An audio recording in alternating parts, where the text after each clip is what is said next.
Olá pessoal, tudo bom com vocês? Espero que estejam todos bem. Hoje vamos continuar o nosso curso de CFE 464, Acionamentos e Comandos Elétricos para o curso técnico em Eletrotécnica. Meu nome é Eric Matheus da Silveira Brito, sou professor da Universidade Federal de Viçosa, Campus Florestal, e esta é a aula 4, sobre dimensionamento de relés térmicos. Essa aula será dividida em duas partes. Na primeira parte, falaremos da definição de correntes de sobrecarga, veremos a simbologia e as conexões do relé térmico e falaremos do princípio de funcionamento e dos elementos do relé. Na segunda parte desta aula, falaremos da classificação do relé térmico e a curva de desligamento, um dimensionamento do relé, seguido de um exemplo, e finalizaremos a aula com as vantagens e desvantagens do relé térmico. Bom, pessoal, vamos começar com a pergunta, né? O que são relés térmicos? A gente já falou um pouco sobre eles na primeira aula, né? Os relés térmicos são dispositivos de proteção contra correntes de sobrecarga, muitas vezes evidenciadas, né, experimentadas por motores elétricos. E aí que vem esse termo, correntes de sobrecarga. Na última aula, a gente falou sobre dimensionamento de fusível e falamos sobre correntes de curto-circuito. Então aqui é muito importante que a gente saiba diferenciar o que é uma corrente de curto-circuito do que é uma corrente de sobrecarga. A corrente de sobrecarga ela é uma corrente que ultrapassa o seu valor nominal, assim como a de curto-circuito, né? Mas ela é oriunda de um mau funcionamento do circuito, muitas vezes relacionado com mau dimensionamento. É um motor ali que vai estar com uma carga mecânica maior do que a nominal conectada no seu eixo e com isso vai drenar mais corrente. É uma falta de uma fase na alimentação trifásica de um motor em operação.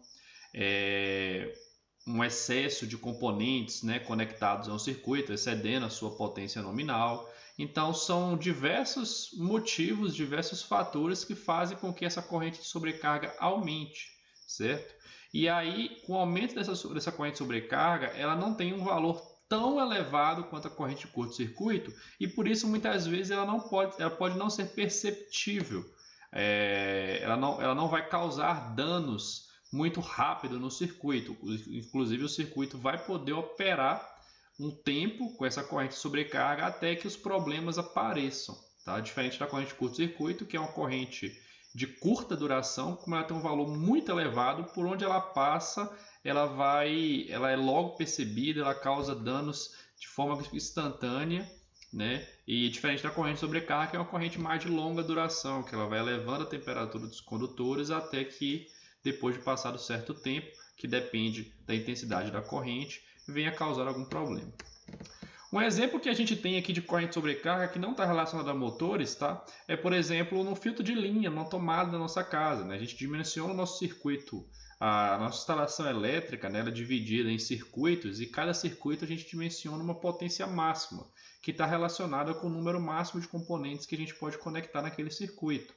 E aí, quando a gente usa algum derivador de tomada, um T, um filtro, alguma coisa que nos permita conectar mais equipamentos, esses equipamentos eles podem causar uma sobrecarga no circuito, que vai aquecendo os condutores, mas a priori aquele condutor não vai parar de funcionar, aquele circuito não vai parar de funcionar. Mas se aquela sobrecarga excede, né, a gente tem que lembrar que esses condutores foram dimensionados para um valor de corrente, e se, por exemplo, o condutor de 2,5 milímetros de seção transversal, eles foram feitos para operar com cerca de 21 amperes, né? E se a gente conecta muitos equipamentos, essa corrente ela vai subindo, vai esquentando os condutores, pode chegar ao ponto de causar uma explosão, um derretimento da isolação elétrica daquele fio e causar um curto-circuito. Então, como eu falei, a sobrecarga ela vai causar outros problemas se ela não for evitada. E aí o relé de sobrecarga vem para proteger o circuito desse tipo de corrente. Já adianto para vocês aqui que os relés de sobrecarga eles protegem contra correntes de sobrecarga, eles não têm proteção contra correntes de curto-circuito. Para lembrar que os fusíveis eles protegem contra curto-circuito e alguns dos fusíveis também têm proteção contra a sobrecarga, mas o mesmo não ocorre com os relés, sendo necessário utilizar além do relé o fusível ou um disjuntor ou um outro elemento de proteção contra curto. Perfeito, gente? Vamos falar um pouquinho sobre as correntes de sobrecarga. Ela é diferente da corrente de curto-circuito, como a gente acabou de discutir, certo? Ela é uma corrente aí que vai ter, ela é um caráter de mais longa duração e uma amplitude um pouco menor, né, do que a corrente de curto-circuito. E a consequência principal dessa corrente de sobrecarga é a elevação de temperatura nos condutores por efeito Joule, né? A gente vai ter ali uma corrente superior à corrente que aquele condutor, em teoria, suporta, né, em um regime contínuo de operação, e isso vai provocar uma elevação da temperatura, o que pode provocar vários outros problemas, como, por exemplo, o comprometimento da isolação elétrica, e com isso fazem um condutor encostar no outro sem a devida isolação, causando um curto. Pode causar incêndio, pode causar o mau funcionamento, interrupção do circuito devido ao derretimento, à perda de conexão elétrica e etc., né? Como esse problema de sobrecarga ele deriva de um processo de aquecimento, né? Essa temperatura ela vai possuir uma dinâmica lenta, por isso que a gente fala que as correntes sobrecargas elas possuem longa duração. E óbvio que esse termo longa duração ele é mais um comparativo com as correntes de curto-circuito, que a gente fala que elas são correntes de curta duração, porque elas, assim que elas ocorrem, elas já ou são imediatamente protegidas, ou elas danificam ou prejudicam a integridade do componente, do operador, do circuito, etc. Tá? Então essas correntes de sobrecarga elas vão ter essa característica de longa duração. Mas essa duração ela é função da intensidade da corrente de sobrecarga. Então nós podemos ter uma sobrecarga muito acentuada, que vai provocar uma corrente de sobrecarga muito elevada, que vai aumentar a temperatura quase que instantaneamente do condutor e vai provocar ali um efeito de uma curta duração, né? Então esse termo longa duração é comparado com as correntes de curto. É muito comum que quando a gente trabalha com motores elétricos, esses motores elétricos sofram algum tipo de sobrecarga, né? E isso pode ser oriundo de vários problemas. Então, por isso que sempre que a gente for fazer o acionamento de um motor elétrico, a gente precisa utilizar os relés para proteção contra a sobrecarga, tá? As causas mais comuns, essa sobrecarga, como que ela danifica o motor, né? Nós temos as bobinas do estator, né? Vamos pegar um motor de indução, por exemplo. A gente tem as bobinas do estator, que são condutores, e eles têm uma corrente máxima que eles foram dimensionados. E aí, quando ocorre uma sobrecarga, essas bobinas, elas passam por elas uma corrente maior do que a corrente nominal, e isso acaba aumentando a temperatura dos condutores, aumentando a temperatura interna do motor. Isso acaba prejudicando a isolação elétrica das bobinas, pode causar um curto-circuito, vai causar o derretimento desses condutores, como a gente consegue ver aqui, certo? E vai dar origem a outros problemas, como a gente já comentou. As causas mais comuns de sobrecarga nos motores, então, a gente pode citar uma sobrecarga mecânica do eixo do motor, ou seja, esse motor tenta tocar uma carga mecânica acima da qual ele foi projetado, então ele vai acabar drenando uma corrente aí maior do que a nominal. Um tempo de partida muito elevado, esse motor demora a vencer a sua inércia, e a gente sabe que na partida os motores experimentam uma corrente de partida muito elevada, então se essa partida deveria durar pouco tempo para essa corrente de partida não ser suficiente para caracterizar uma sobrecarga, né? Não causar uma elevação de temperatura nos condutores.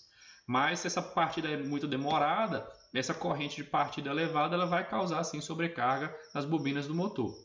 Um outro tipo de fonte aí são os rotores bloqueados por muito tempo, né? Então por algum motivo você está com o seu motor alimentado, mas está travando o eixo dele. A gente sabe que nessa condição de rotor bloqueado também ele tem uma corrente elevada.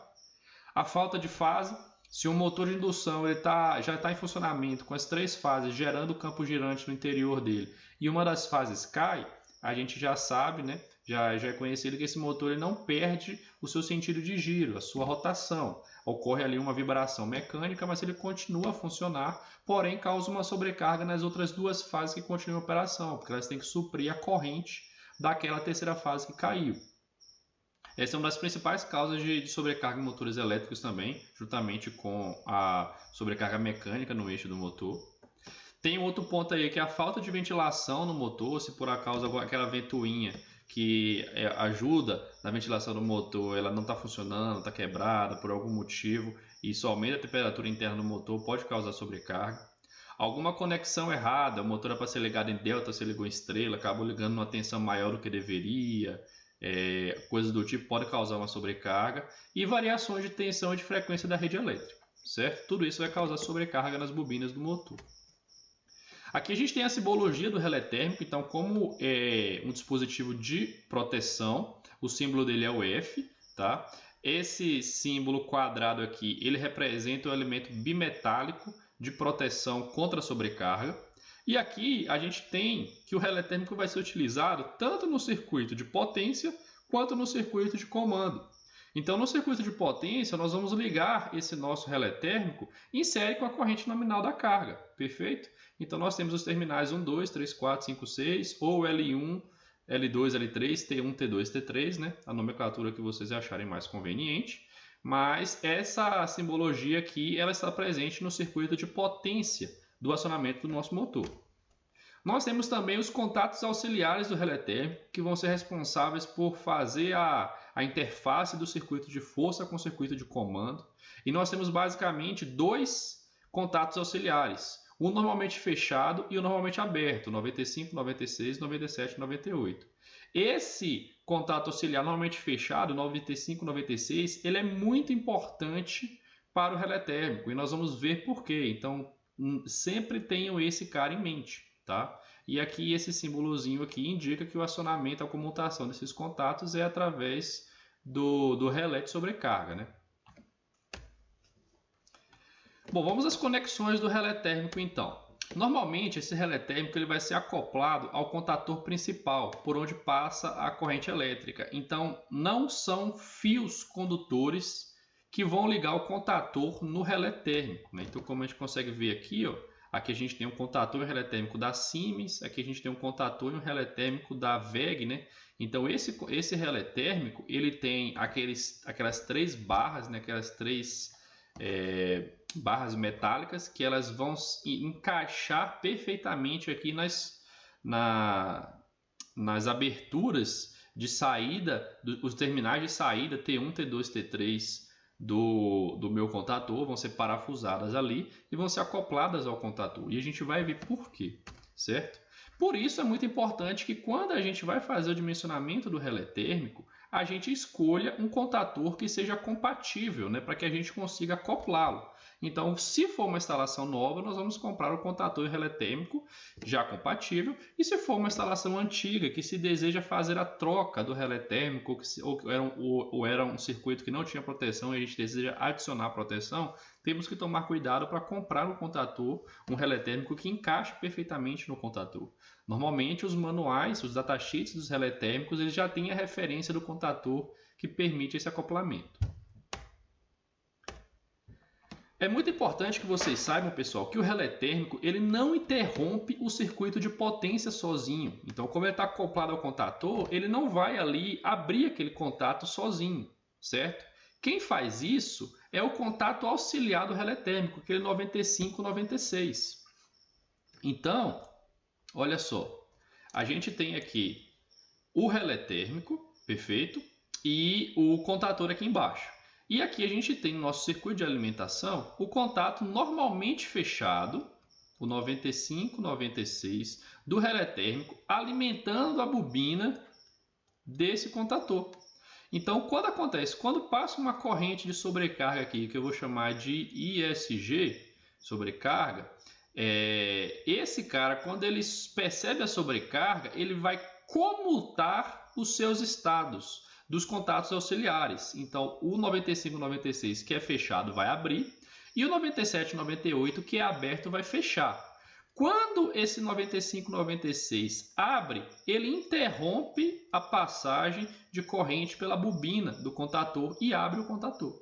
Então, é assim que funciona o relé térmico, tá? Então, tenham sempre em mente que vocês precisam, por isso que o contato auxiliar do relé térmico tem que fazer parte do circuito de comando para o acionamento de um motor, independente da partida do motor, certo? Então a gente vai utilizar o contato normal, o 95-96 para cortar a alimentação da bobina, e nós podemos utilizar o outro contato normalmente aberto, o 97-98, para fazer ele acionar um sinalizador sonoro ou um sinalizador luminoso indicando uma falha por sobrecarga. Então nós podemos pegar aqui, por exemplo, né, e ligar o contato normalmente aberto numa lâmpada, num LED, né, num sinalizador. E aí com isso, quando ele perceber a sobrecarga, esse contato vai abrir, esse vai fechar, vai cortar a alimentação da bobina, mas o nosso LED ou a nossa sirene, ela vai acender. Ou o LED vai acender, a nossa sirene vai tocar, né, indicando a nossa sobrecarga. Nós podemos utilizar a pulsa relé térmico para proteção de qualquer tipo de motor, né? Então, na proteção contra motores de corrente contínua, vocês vão ver que o relé térmico ele sempre é trifásico, ele sempre é tripolar, né? Então ele sempre tem as 3 fases, porque ele é normalmente mais largamente utilizado em motores trifásicos. Então, como que a gente utiliza o relé térmico para proteção de motores de corrente contínua? Tem a configuração unipolar, que nós passamos o positivo pelas 3 fases do relé térmico, né, pelos 3 polos dele, ou seja, é unipolar porque somente um condutor está passando nos polos. E nós temos o bipolar, que, por exemplo, o positivo passa uma vez só, né, e o negativo passa 2 vezes, ou vice-versa, ou o positivo passa 2 vezes e o negativo passa uma vez, tá? Então essa seria a configuração para a proteção de um motor de corrente contínua. Nós podemos fazer a proteção do motor de corrente alternada, monofásico ou trifásico, e aí, se ele for monofásico, ele é idêntico, ele é bem parecido com a proteção de motor de corrente contínua, né? A bipolar, onde uma das fases passa pelo relé térmico, né?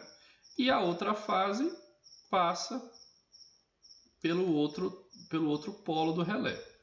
Se o motor for trifásico, aí é mais fácil, né? Cada fase passando pelo seu polo do relé térmico. Então essas são as configurações do relé térmico para os motores de corrente contínua e corrente alternada monofásico e trifásico. Como que é o princípio de funcionamento do relé térmico então, pessoal? Ele baseia-se no princípio da dilatação térmica de um elemento bimetálico, né? O que seria esse elemento bimetálico? Imagine aí que nós temos 2 metais com coeficientes de dilatação diferentes e eles são dispostos de forma que eles vão ter uma extremidade fixa e uma extremidade móvel. E esses dois metais, eles têm coeficientes de dilatação diferentes. Então, quando eles estão na temperatura ambiente, eles estão em repouso, né? Eles estão bonitinhos aí em repouso. Quando esses condutores eles sofrem uma variação de temperatura, né? A gente está simulando essa variação de temperatura aqui com esse foguinho, mas pode ser devido a uma corrente que atravessa essa barra. Como uma das extremidades é fixa e a outra é móvel, e esses 2 metais vão dilatar de forma diferente, vai ocorrer aqui uma envergadura, uma torção dessa parte móvel, né? Isso aqui é um movimento mecânico dessa lâmina bimetálica e nós vamos aproveitar esse movimento para abrir um circuito, mover uma parte móvel no interior do relé térmico, de forma que a gente consiga comutar os estados dos contatos auxiliares. E nós vamos ver como que ocorre essa comutação a partir desse movimento mecânico, dessa envergadura dessa lâmina bimetálica. Para fins de simplificação, vamos imaginar aqui um relé térmico unipolar, né? Como se ele só tivesse um polo. Novamente, essa lâmina bimetálica, que é por onde ela que vai ser aquecida, ela sozinha ela não interrompe o circuito de força, tá, pessoal? O que vai interromper o circuito de força são os contatos auxiliares, principalmente, basicamente, o contato normalmente fechado, 95, 96.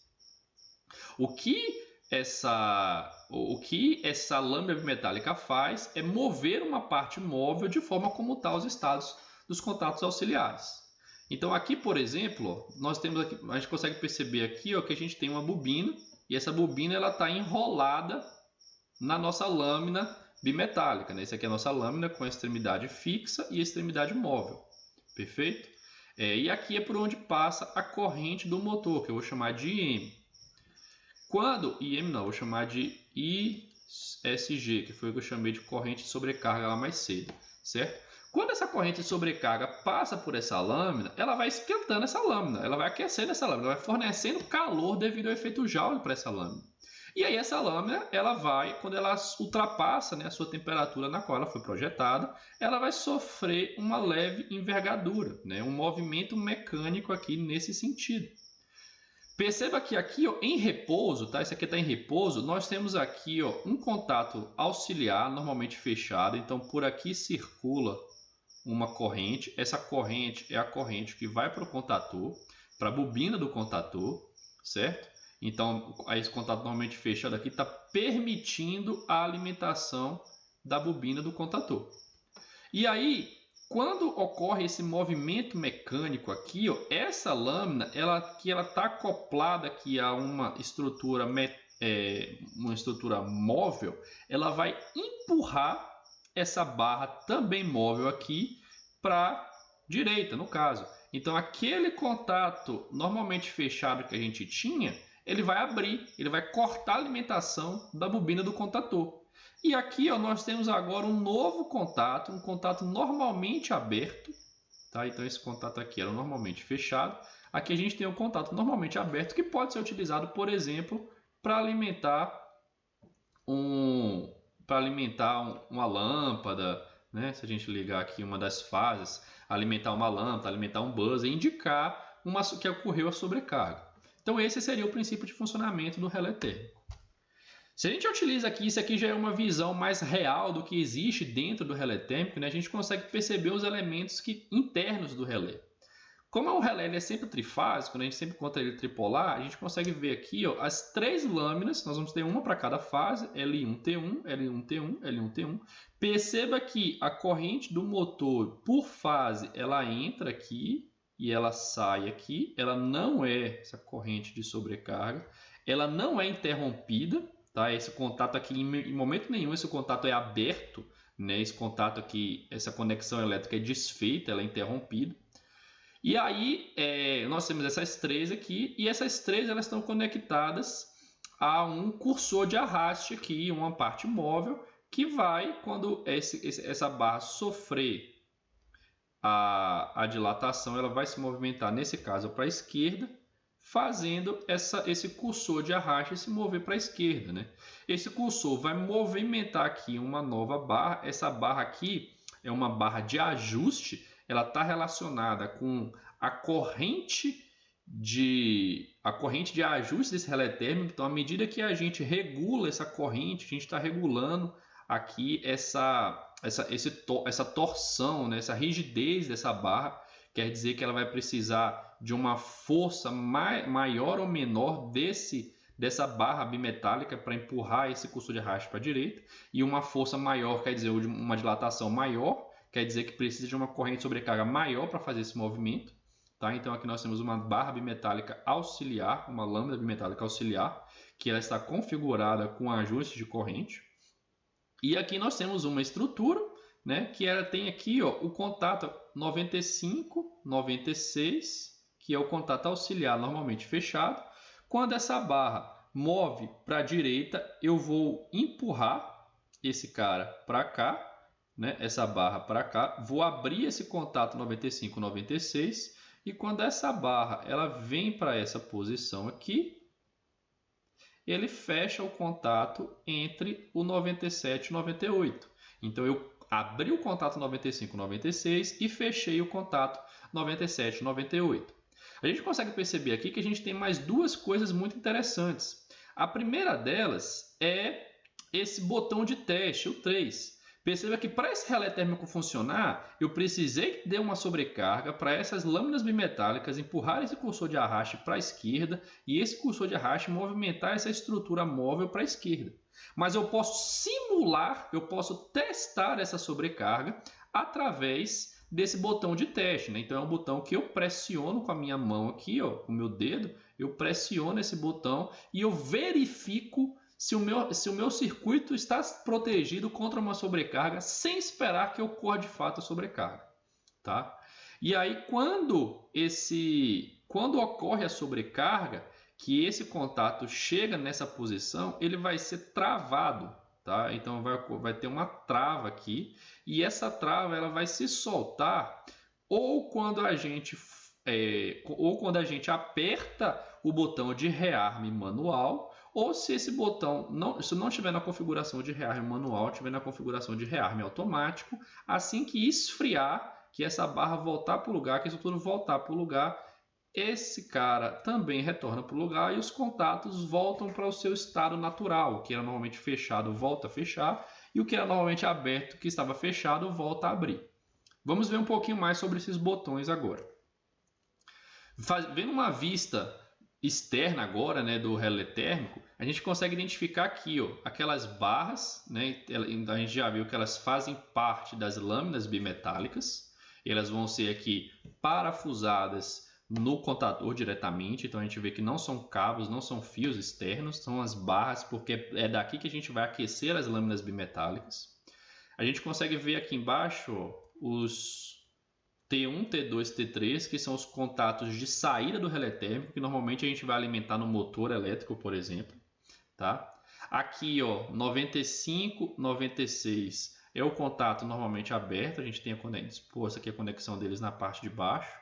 97, 98, os contatos normalmente fechados, perfeito? E aqui, ó, o 5, a gente tem um botão de teste, aquele botão que eu falei. É o botão de reset, desculpe, que ele pode estar no rearme manual ou no rearme automático. O 6, esse vermelhinho, é o botão de teste, né? Então, quando eu aperto esse botão aqui, eu simulo uma sobrecarga. E o 7 aqui, ó, é um disco de ajuste de uma faixa de operação de corrente, né? É um disco de ajuste da corrente do meu relé de sobrecarga. Esse relé, quando ele detecta uma sobrecarga, pessoal, ele vai armar, né? Ele vai atuar, né? Ele vai abrir o contato normalmente fechado, interromper o circuito e tal. E aí, a gente interrompeu aquela corrente de curto-circuito. Como é que o meu circuito vai voltar a funcionar depois dessa sobrecarga? Existem algumas funções para ocorrer o rearme do relé térmico. O que seria esse rearme? Seria religar o circuito, né? Fechar o contato normalmente fechado do relé térmico que foi aberto devido à sobrecarga que ocorreu. Existem 4 operações básicas. A gente consegue enxergar aqui, ó, tem o A. Não, vou fazer diferente. Eu vou abrir o zoom aqui, ó. A gente consegue ver aqui, eu risquei o A, tem o alto, tem o hand e tem o H aqui embaixo, tá vendo? Agora eu vou riscar para a gente ver, para vocês verem melhor. Aqui é o alto, aqui é o hand e aqui é o H. Então a gente tem aqui, ó, essas 4 posições e com uma chave fenda aqui a gente consegue movimentar esse cursor vermelho. O A significa que esse rearme vai ser automático, né? E quando está na posição A, ele não permite que você utilize o botão de teste para testar a sobrecarga. Ele bloqueia o botão de teste. O botão de teste não serve para nada. Quando ele está no alto, é a mesma coisa do A. Esse rearme vai ser automático, mas ele permite que você simule uma nova sobrecarga através do botão de teste. Quando ele está no hand, quer dizer que esse rearme vai ser manual, e ele permite que você utilize o botão de teste para simular uma nova sobrecarga. E quando ele está no H, é análogo ao A, é um rearme manual, sem o botão de teste. O que seria esse rearme automático, pessoal? A lâmina bimetálica, ela atua quando ela esquenta. Então, quando ela esquenta, atua, interrompe a corrente de sobrecarga, ela vai naturalmente esfriar, certo? Quando ela esfria, ela volta para a sua posição original e se o relé térmico estiver nessa configuração A, o contato auxiliar normalmente fechado volta para a sua posição original automaticamente. Se ele está na posição hand ou H, quando ele atua, por mais que a lâmina bimetálica esfrie, você não rearma automaticamente o seu relé térmico. Você precisa ir lá manualmente e apertar o botão de rearme. Tá? E aí vem a dúvida. Qual é a forma mais segura de operação? É o A ou o H? É o automático ou o manual? Gostaria que vocês pausassem o vídeo nesse momento e pensassem um pouquinho sobre essa operação. Espero que vocês tenham pausado o vídeo e que tenham chegado à conclusão de que o correto é sempre deixar o rearme manual. Por quê, pessoal? Vamos pensar. Imagine que deu uma sobrecarga no motor devido a uma falta de fase, devido a uma conexão errada, devido a uma carga extra mecânica no eixo do motor, e aí desarmou o motor. Parou, você falou, epa, parou. E aí, se você deixa no rearme automático, assim que esfriar, ele vai voltar a ligar, dependendo do circuito de comando, né? Ele vai voltar a ligar e você não preveniu a sobrecarga, você não descobriu o que causou a sobrecarga. Então é sempre interessante que você deixe no rearme manual para quando der a sobrecarga, se você utilizar, por exemplo, o contato auxiliar normalmente aberto 9798 para acionar um LED, você vai ver que o seu motor parou e o LED no painel elétrico da sobrecarga está acionado, ocorreu uma sobrecarga e você vai dar manutenção no seu circuito de carga, no seu circuito lá do motor para ver o que aconteceu. Depois que você identifica a causa, aí sim você conserta a causa e rearma o relé térmico, permitindo uma nova ligação do motor. Então essa é sempre deve ser feito dessa forma. Tá? A gente tem também, pessoal, o botão de ajuste da corrente nominal do relé térmico, né? Seria esse disco aqui, ó. Então, nesse caso aqui, a gente consegue ver aqui que esse é um relé térmico que ele pode trabalhar com 2,8, 2,4, 2,8, 3,4, 4 amperes, né? E alguns valores intermediários aqui. Essa faixa de valores ela é ajustável através de uma chave de fenda. Né? E é muito interessante essa função do relé térmico porque ela permite que você regule uma corrente que acima daquele valor ele vai interromper a operação do motor. Né? Isso é interessante porque o motor ele pode possuir uma faixa de operação em função da sua carga. Ele é sempre dimensionado para a sua carga nominal, mas possa ser que em determinado momento você acabe colocando uma carga a mais, uma carga a menos, ou você quer utilizar o mesmo relé térmico para uma faixa diferente de motores, dependendo. Né? Então essa faixa de valores ajustáveis ela é muito interessante, ela permite uma maior flexibilidade desse dispositivo de proteção. Lembrando que a gente tem que sempre levar em consideração o fator de serviço do motor. Esse fator de serviço ele é uma especificação dada de placa que ele nos fala uma porcentagem de carga a mais que o motor consegue trabalhar sem ser danificado. Então é como se a gente tivesse um motor de 100 HP, né? E se ele tem um fator de serviço de 20%, ele consegue trabalhar até 120 HP sem nenhum dano interno nas suas bobinas, no seu circuito, entendeu? É uma faixa de segurança, ali uma margem de segurança para trabalhar. Então a gente sempre tem que ter em mente esse fator de serviço, porque o relé de sobrecarga não pode proteger o motor se a corrente de sobrecarga estiver dentro dessa faixa. E aí vem um novo questionamento, né? O relé térmico, ele deve ser uma afirmação isso. O relé térmico não deve ser dimensionado para a corrente nominal do motor situada no extremo superior ou no extremo inferior de ajuste, né? Então vamos supor que a gente tem aqui o extremo, que eu vou chamar de I inferior, e aqui a gente tem o I superior, né? A minha corrente do motor, que eu vou chamar de IN, ela não pode estar nem aqui, nem aqui. Por que o meu IN não pode estar no extremo superior da faixa de operação do relé térmico? Justamente por causa do fator de serviço. Se esse fator de serviço for maior do que 1, a minha corrente vai estar fora do range de operação e o meu relé térmico vai acabar armando, ele vai acabar acusando uma sobrecarga indevida. E ele não pode estar ele não pode estar no limite inferior, porque se por algum motivo esse meu motor está trabalhando com uma corrente abaixo da corrente nominal de operação, cerca de 60% abaixo, esse relé térmico ele não vai ser capaz de identificar uma sobrecarga, porque o seu valor mínimo ele está acima do valor de corrente que o motor está atuando naquele momento, com uma baixa carga, certo? Então o ideal é que a minha corrente nominal do motor esteja aqui nos intermédios, né, dessa faixa de operação. Como uma regra prática para o dimensionamento, né, essa minha corrente de ajuste do relé térmico ela tem que ser 15 ou 25% maior do que a corrente nominal do motor, justamente para fugir do fator de serviço e não estar abaixo do seu valor nominal. Bom, pessoal, com isso finalizamos a parte 1 desta aula, tá? Eu vejo vocês na parte 2.